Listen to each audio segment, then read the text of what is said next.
You know what? I think every practice, guys are getting better out there. Whether it's up front, the running backs, the quarterback position, the wide receivers. Everybody gets better with practice. And we're getting into camp now, a little bit deeper.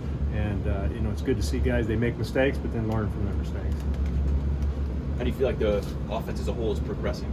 I feel good about the offense right now. Everybody's picking up on it. A lot of guys that have been here in the spring. We're getting some guys acclimated that are either young guys or transfers and getting them going on it. But I feel good where we're at right now. We talked to Brian yesterday, Hightower. He was talking about how you all have raised that standard for him and really on him. So, what have those conversations been like just to get him to I guess, maximize his potential?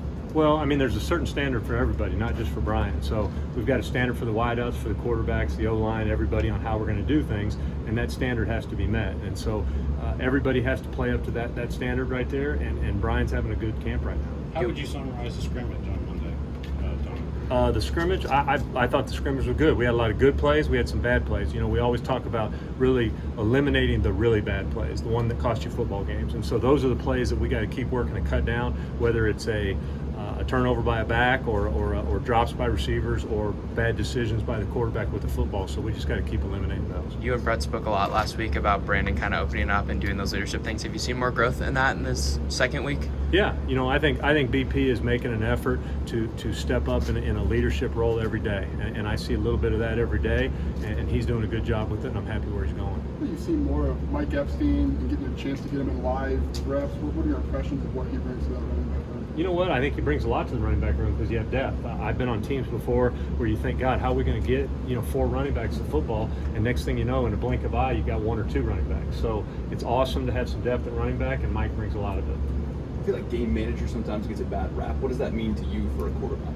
Game manager? Yeah. Well, we talk a lot about not losing football games, okay? You got to go out and make the right decisions at a quarterback. You've got the ball in your hand every time. So you've got to make the proper decisions with the ball, whether it's a handoff, a check, whatever you're doing, making the reads, throwing the football, not throwing the football, throwing it away. So the quarterbacks have a lot of stuff they've got to do, and to manage the game means whole lot of things. But at the end of the day, we can't have plays out there because of quarterback decisions that are costing the game. You've only had Art for a week and a couple days, but just how does he kind of fit into that quarterback group?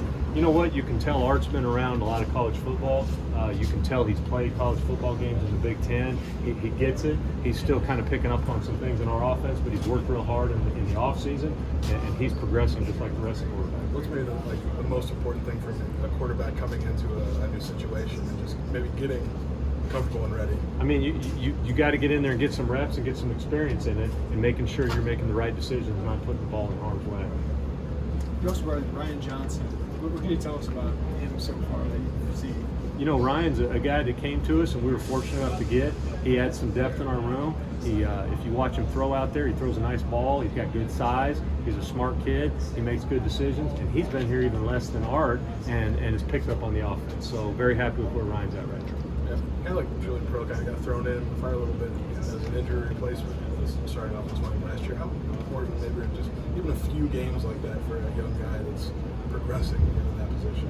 I'll tell you what, I think at the quarterback position and the O-line, I think snaps are everything.